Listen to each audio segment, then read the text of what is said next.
YCP ప్రభుత్వ హయాంలో హోంశాఖ తాడేపల్లి ఎల్లహంక ప్యాలెస్లలో లోటస్ పాండ్లో ఉండిపోయిందని సర్వేపల్లి శాసనసభ్యులు సోమిరెడ్డి చంద్రమోహన్ రెడ్డి ఆరోపించారు. అసెంబ్లీలో ఆయన మాట్లాడారు. ఈ సందర్భంగా ఆయన మాట్లాడుతూ పోలీస్ చట్టాలు వైసీపీ నాయకుల కాళ్ల కిందకు నలిగిపోయాయని, ఐఏఎస్ ఐపీఎస్ల హక్కులు అధికారాలు నిర్వీర్యమైపోయాయన్నారు. 5 ఏళ్లలో జరిగిన అనేక దారుణాలను కల్లారా చూశామని, నాపైన 18 అక్రమ కేసులు బనాయించారని ఆరోపించారు.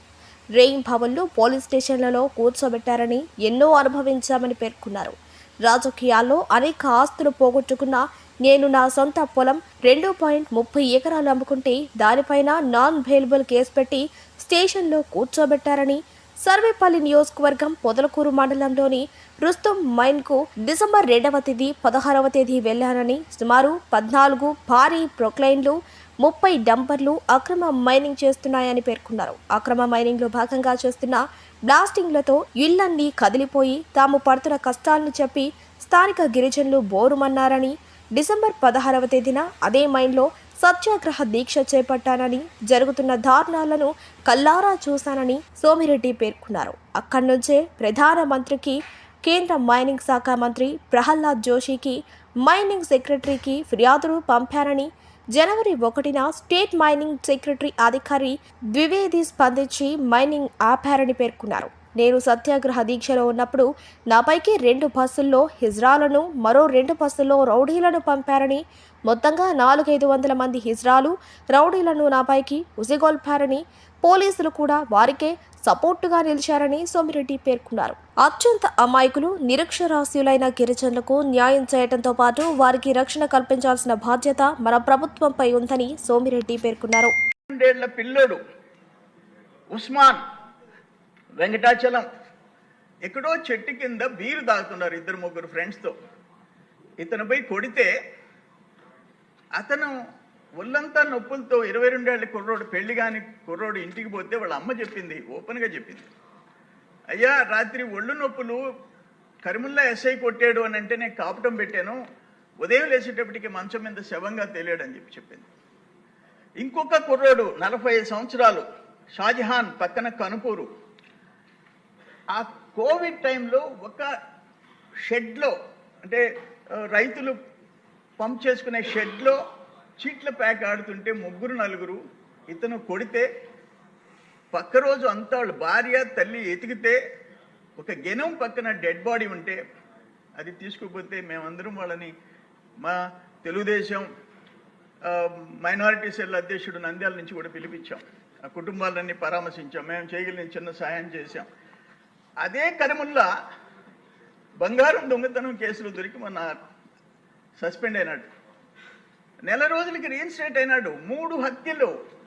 నేను హోమ్ మినిస్టర్ గారిని ఒకటే అడుగుతుండా, మా ముఖ్యమంత్రి గారు ఉండారు అడుగుతుండా, నేను వాళ్ళ మీద కక్ష కాదు, ఇటువంటి దుందుడుకు ఉండి ఇప్పటికి 3 చంపేసి ఒక గిరిజన్ పనికి రాకుండా పోయినాడు. కొడితే అతను ఒక గిరిజన్, ఈరోజు పెళ్లి లేదు ఏమీ లేదు, ఆ బ్రెయిన్ దెబ్బతిని, అటువంటి అతని మీద సిఐడి 3 హత్యకి కారకుడైన వ్యక్తి మీద సిఐడి ఎంక్వైరీ చేయించాలా? అంత ఘోరమైన చరిత్ర ఉండే వాళ్ళని శిక్షించాల్సిన అవసరం ఉంది, ప్రజలకి రక్షణ కల్పించాల్సిన అవసరం ఉంది. అధ్యక్ష, నేనేమంటానంటే ఈ మా అమరావతిలో వాళ్ళతో కూడా నడిచినందుకు మా మీద కేసులా? కరుణాకర్ ఆత్మహత్య చేసుకుంటే వాళ్ళ కుటుంబాన్ని పరామర్శించేదానికి లోకేష్ బాబుతో కూడా రోడ్డు మీద నడిస్తే కేసులా? 18 కేసులా? ఆఖరణ మేము ఉన్న ఆస్తులు అమ్ముకుంటే 2 ఎకరాల 30 సెంట్లు నేను ఊళ్ళోళ్ల పొలం అమ్మేనని నా మీద నాన్-బెయిలబుల్ కేసా? ఇటువంటి ఘోరాలు జరిగినాయి అధ్యక్ష. అన్ని జిల్లాల్లో జరిగినాయి. డ్రైవర్ సుబ్రహ్మణ్యాన్ని మనం చూసాం, డోర్ డెలివరీ చేసి ఆయన్ని పక్కన పెట్టుకున్న ఆ పార్టీ నాయకుడు. అందుకని నేనేమంటానంటే, లాస్ట్ టైం అన్యాయాలు, ఘోరాలు, నేరాలు జరిగినాయి. నేను అందరి జోలికి మనం కక్ష సాధించబడలే, కానీ దుర్మార్గులను మాత్రం వదిలిపెట్టకూడదు అని చెప్పేసి ఈరోజు ఆ రుస్తుం మైన్లో ఆ బ్లాస్టింగ్, నేను deputy director explosives, prime minister వాళ్ళకి లెటర్ పెట్టింది కాక వైజాగ్లో డిప్యూటీ డైరెక్టర్ ఎక్స్ప్లోజివ్స్ ఉన్నాడు, ఆయనకి ఇవన్నీ పంపిస్తే తిరిగి ఆయన కలెక్టర్కి పంపించాడు. కలెక్టర్, ఎస్పీలు డమ్మీలుగా మారిపోయినారు. ఆ రోజు పరిస్థితి, మాట్లాడని పరిస్థితి. అందుకని ఇంత ప్రత్యక్షంగా నేను ఇవన్నీ మెయిల్స్ పెట్టాను. నేను ఆ లొకేషన్స్ తీసి మెయిల్, నేను ఊరికే ఏదో ఫోటోలు పెట్టలేదు. టైం, లొకేషన్, డేట్ కంప్లీట్గా ఉంది. ఇంత ఎవిడెన్స్ క్రియేట్ చేశాం.